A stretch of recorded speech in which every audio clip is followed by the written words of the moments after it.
Hello, Harryheads. We're back with another video reaction. This is Unknown 5 on YouTube. Go check him out on YouTube and subscribe and like and comment. Alright, so don't forget to go do that stuff. This title is called 5 of the Most Haunted Battlefields on Earth. Alright, we're going to dive into it in 1 second here. Let me just pull this up. Alright, everything looks like it's working better than it was last time. Let's go in here. Let's full screen this. Battlefields are the site of huge numbers of deaths and untold pain and misery. With so much human emotion focused in one area, many believe the battlefields of the world to be littered with ghosts and paranormal activity.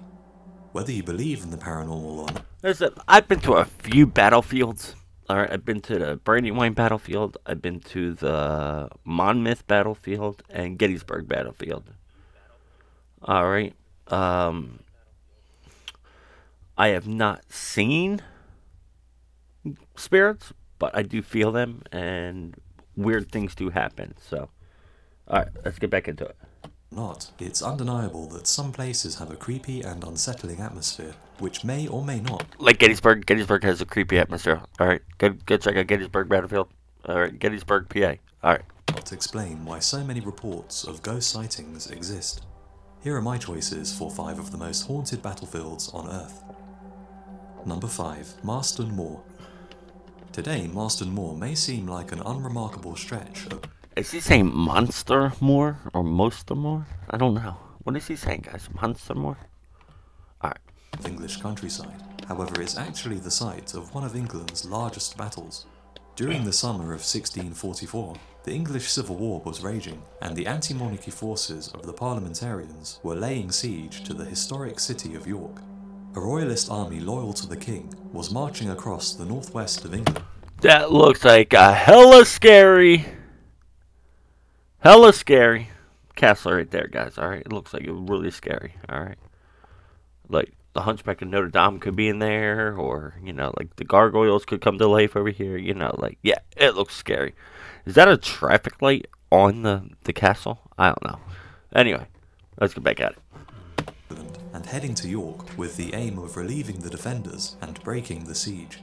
As the army marched through royalist strongholds, it grew in size as reinforcements and fresh volunteers rallied to defend the crown. Yet even with these extra soldiers, by the time the royalists reached the area around York, they found themselves outnumbered, with their combined forces of 17,000 facing over 22,000 parliamentarians. 17,000 to 20,000 to 20 to 23,000, whatever you said. That's a lot of soldiers. Whoa! Two armies gathered at Marston Moor, just west of the city of York, and prepared for battle. When evening fell, the parliamentarians launched a surprise attack, using their cavalry to crush the royalist cavalry. But instead of pursuing the now fleeing enemy, the parliamentarian horsemen turned around and joined with their infantry in destroying the remaining royalist army. In less than 2 hours, 4,000 royalist troops were slaughtered, cut down by musket fire or impaled upon enemy pikes. It's thought that the 4,000 royalist dead were buried unceremoniously in mass graves somewhere on the battlefield. Somewhere out there in the open field are 4,000 soldiers of the royal family. Yeah, let's try that again. The royal army, 4,000 soldiers are buried here. Alright. Yeah, that's creepy hell. That's creepy. Yep. Alright, let's keep going.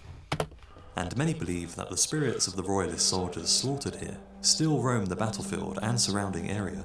With their bodies buried on unconsecrated ground, the soldiers are thought to have been unable to gain entry into the afterlife, and instead are condemned. They have been denied access to the strange afterlife. Sightings have been reported at the site, with one of the more well-known accounts coming from a driver who almost hit what he thought was a battlefield reenactor, dressed in period uniform.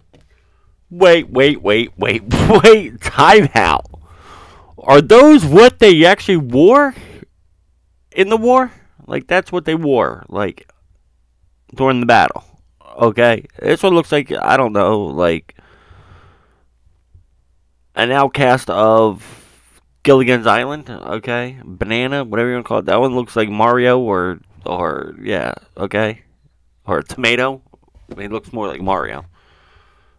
This guy here in the green, like he looks like I don't know. It just looks weird to me. It doesn't look like Battlefield colors. I don't know. All right.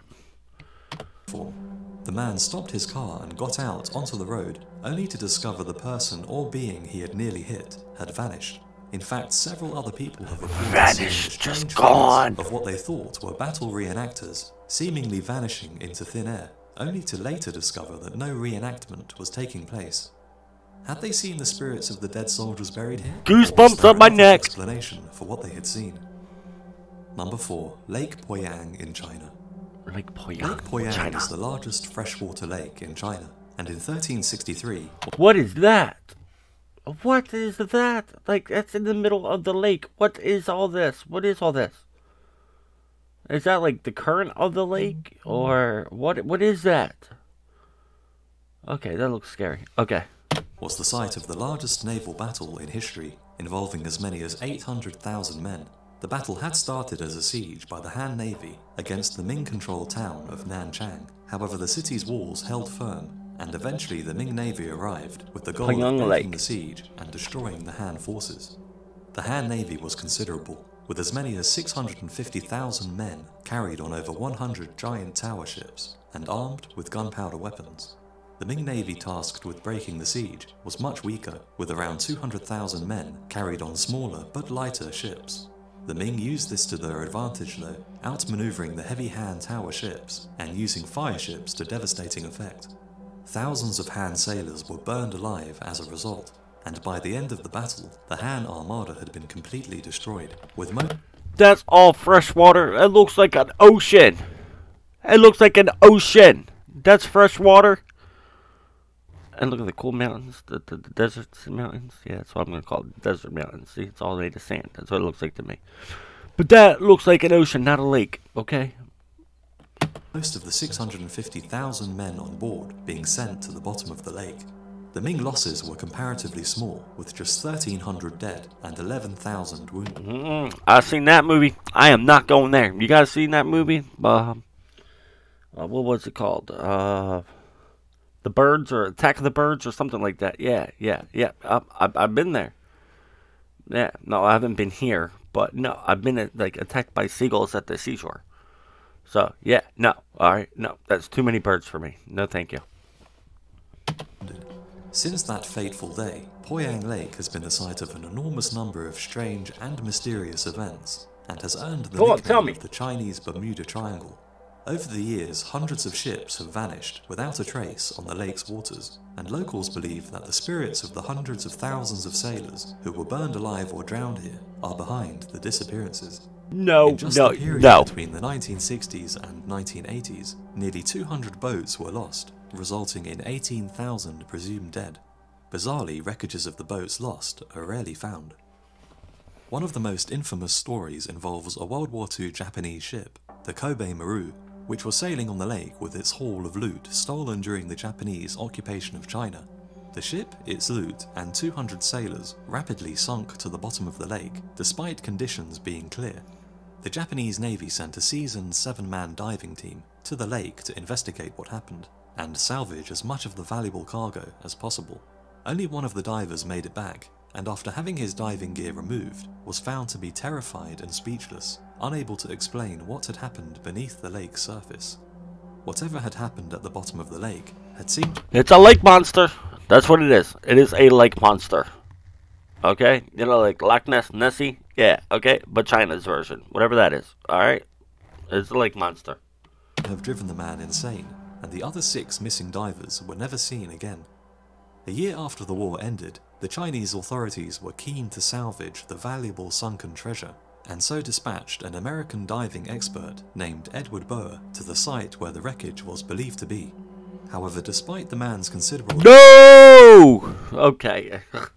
It's just an old scuba gear, but that just scared me. You see, look, the guy is in there. Like, there's his face. Okay, there's his nose, his mouth, his eyes. Hey, no! I got scared there for a minute. I'm sorry. Alright, I'll unpause. experience, he was unable to find the wreckage despite searching tirelessly for over 1 month, and during the expedition several divers went missing in the lake's water. It looks like a Martian. Like, it looks like that's what you would wear on Mars to survive. Okay, that's what it looks like, alright? Because yeah, it looks like Mars. Alright. The tale seemed to have been forgotten. However, many years later, Boer would speak of having seen a blinding light and hearing an ear-piercing screeching sound while diving in the lake. He claimed that the lake appeared to be shaking, and an unseen vortex was pulling him and his dive team towards the lake bed. Although he managed to escape the grip of the vortex, he claims to have seen the rest of the dive team disappear into the bottom of the lake. Boats continue to go missing to this day, often seemingly in calm weather conditions, and it's a kraken. That's exactly what it is, okay? It is a kraken in fresh water, alright? It's a kraken. Few sailors who survive such incidents often return to the shore with lost memories and even insanity. Scientists believe that the strange disappearances may be caused by sandbars forming underwater, which in turn causes whirlpools and strong currents, which could sink any boats caught in its grip. However, this theory fails to explain what has happened to the missing wrecks, which should be easy to find as what happened to is a mere 30 feet What happened to him, unknown? Let me know. What happened to him? Is the lake really haunted by those who perished in the battle, or is there a scientific explanation for the vanishing ships? Number 3. Mametz Wood. The Battle of Mametz Wood formed part of the wider Battle of the Somme and took place in July 1916 when the 38th Welsh Division were tasked with seizing the woods from elite German troops who were well dug in and fortified deep inside the woodland. The soldiers from Wales were inexperienced and only 7 months out of training, and many of them had never fired a shot in anger. The battle decimated the Welsh ranks, as wave after wave were cut down by German machine gun fire.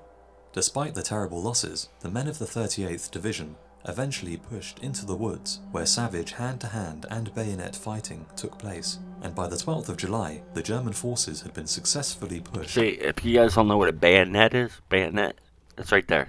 See, that's the rifle, and then it's like a long sword attachment to the rifle, and that's the bayonet right there.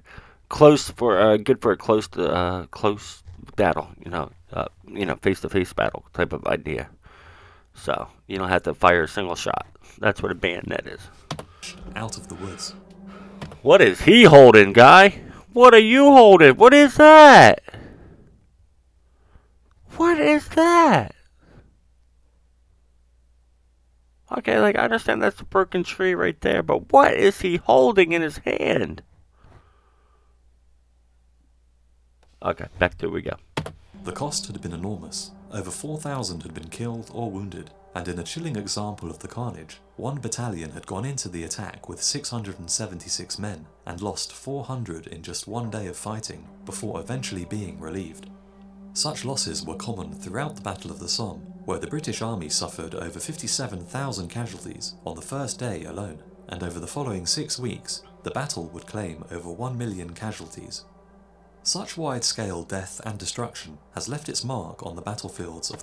Is that a shadow bastard right there? Is that a shadow figure? Is that a shadow? Look, the head, the shoulders.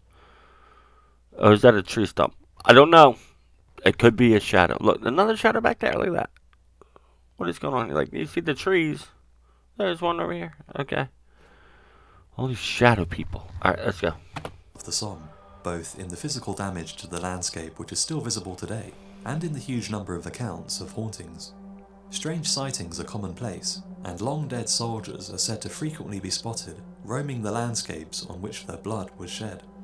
In one especially chilling account, a visitor to a stretch of old trenches heard a whisper in his ear which calmly stated, "We're still here." Mametz Wood seems to be where most accounts... Get out! We're still fighting the war! Get out! No, we are still here. You're not allowed to be here. Accounts of strange sightings are concentrated, however. Those entering the wood are often overcome with an eerie sense of dread and quickly become keen to leave the area as soon as possible. Locals who have grown up nearby tend to avoid the battle site, and they often report hearing sounds of war emanating from deep within the woods. Other common themes that visitors to the woods report include the strong sensation of being watched, shadowy movement from behind the trees, and sightings of both German and Welsh troops roaming the woods. Are these visitors seeing the ghosts of long-dead soldiers who met their end here, or are they just overcome with the eerie atmosphere of the place, resulting in their eyes playing tricks on them? No, you ain't finding me there alone, though. I'll assemble a group of people to go, but you will not find me alone. There, no. No. Okay. The woods certainly do have a foreboding atmosphere. Shell craters, trenches, barbed wire, and even the boots of soldiers litter the ground, making the battle that took place here 100 years ago seem not so distant at all. Number 2. Battle Abbey. Number 2. In January of 1066, King Edward the Confessor... Hey, ain't he on the king, the cards, right? He's on the cards. Yeah, he's the king on the cards. ...died childless, leading to a succession crisis in England, as several powerful men claimed the throne. Harold Godwinson was crowned king shortly after Edward died. However, his own brother Tostig, along with Duke William of Normandy and the Norwegian king Harald Hardrada, all refused to give up their claims and raised armies to win the throne through war. Tostig and the Norwegian king joined forces, but were defeated by King Harold at the Battle of Stamford Bridge, where they both perished, leaving Duke William as King Harold's last serious threat. While King Harold was recovering from the battle in the north, Duke William had landed his invasion force in southern England and began taking over the surrounding areas. King Harold was forced to quickly march south to meet Duke William and settle who would be the rightful king in one last battle. It's believed that around 7,000 Englishmen under King Harold faced around 10,000 Normans under Duke William. Harold held the high ground, where his infantry seemed to have the advantage of a good defensive position. However, his men were lured out of formation and down from the hill when Duke William's forces pretended to flee in panic, causing Harold's forces to rush down from the hill in eager pursuit. The retreat was a ruse, however, and the Normans turned around and attacked. In the subsequent fight, around 6,000 men were killed, including King Harold, who was shot through the eye with an arrow. William was victorious. Well then, that sucks. Got shot right through his eye. With your brains right behind there. That's a painful death. Can you imagine just watching it come towards you? Okay. Yes, and was crowned king on Christmas Day of 1066. To commemorate his victory, he built an abbey on the hill where the battle was fought, and according to legend, the abbey's altar is said to be on the exact spot where Harold was shot through the eye with an arrow. Ghost sightings at the battlefield are extremely common, especially in and around the abbey. One of the most reported apparitions is that of King Harold himself, who is said to wander the abbey grounds with the arrow that killed him still impaled in his eye. Other legends associated with the area describe how the altar that marks the site of Harold's death is sometimes seen to be leaking blood, and that on rainy days, the blood of all those killed in the battle seeps from the grass upon which they died. Another common sighting is a ghostly-looking soldier carrying a large sword who is occasionally seen walking through the now-ruined Great Hall, and people often report having seen what appear to be groups of battle reenactors wandering around and hearing the sounds of battle, only to later find out that no reenactment was taking place. Really? Number 1. Gettysburg. Gettysburg made it! Number 1! July the 1st and July the 3rd, 1863, in and around the town of Gettysburg, Pennsylvania. This battle was the most bloody of the American Civil War, with an estimated 50,000 total casualties on both sides, and is thought to mark a turning point in the conflict which ravaged the country. Confederate forces had aimed to invade the North, and by doing so force Northern politicians to give up on fighting the conflict any further, as calls for peace in the North were already growing louder by the day. The Battle of Gettysburg would shatter those hopes though, as the Confederate Army was unable to defeat the Union Army and was forced to retreat south. Such terrible suffering, coupled with 7,000 deaths, seems to have left a permanent mark on the area, and the battlefield is one of the most haunted places in America, with yes, it is. I've been there. And bizarre sightings from visitors to the historic site becoming a regular occurrence. Cries of the injured and dying are often heard carried on the winds, and sightings of wounded soldiers and apparitions of men engaged in battle are common. However, certain areas of the battlefield seem to be hotspots for paranormal activity. Devil's Den is an area of the battlefield that is littered with rocks and boulders, and is often considered to be one of the most haunted areas at Gettysburg. Yeah, the reason why, before he jumps into it, so you think I'm cheating, it was like an hour and a half fight right here at the Devil's Den, where you see all these rocks. It's pretty cool when you go to see. And then, like, you look up this way, and you see a little round top, and behind that is Triangle Field. Okay, but it's very awesome, okay? You got to go. You just got to go to Gettysburg. But, yeah, it's very disorienting when you're there. And, yeah. All right. The rocks provided good defensive cover during the battle, and some of the fiercest fighting took place here. By the time the Confederate forces had retreated, Union soldiers found the area littered with countless bodies decomposing in the sun. Unable to bury them all, many of the bodies were simply tossed into the deep crevices of the rocks. Many now believe that the souls of the unburied men are trapped here, and both visitors and park rangers have reported seeing phantoms and shadowy figures lurking around the boulders, and cameras and other electronic equipment frequently malfunctions in and around this part of the battlefield. The barn at the Daniel Lady Farm was used as a makeshift field hospital for wounded Confederate soldiers, and men with horrific wounds were treated here, many of whom would never leave the barn alive. The barn still bears the marks of its temporary occupants, and graffiti left behind by soldiers can still be seen on the wall, and a recent forensic examination of the site showed that the floors still held traces of blood. Sightings of soldiers are often I gotta find that one next time I go up there. the barn, and the moaning of the wounded and dying has also been said to be heard by visitors. As with many other haunted battlefields, a common theme seems to be the sighting of battle reenactors. Men dressed in Civil War era uniforms are frequently seen taking part in mock battle, only for the witness to later learn that no reenactment was taking place that day. One well-known witness account came from two men who were approached by a reenactor whose appearance and dress seemed extremely realistic. Wait a minute. Time out. Time out.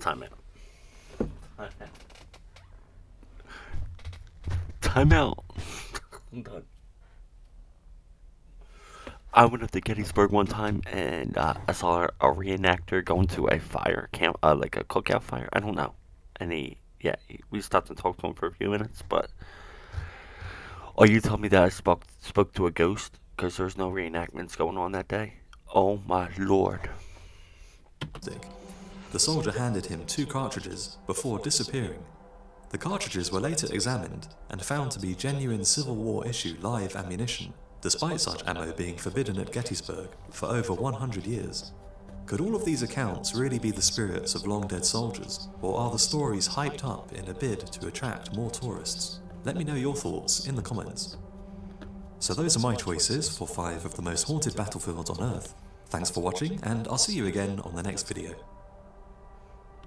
Thank you, Unknown 5, for all that.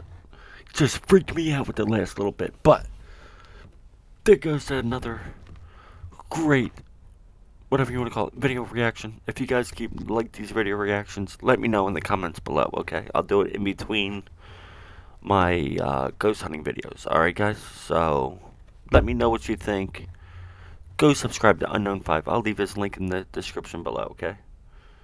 And also follow him on Twitter, right there, at Unknown5TV. Alright guys, until next time guys, we love you. Thank you for joining in. Peace out.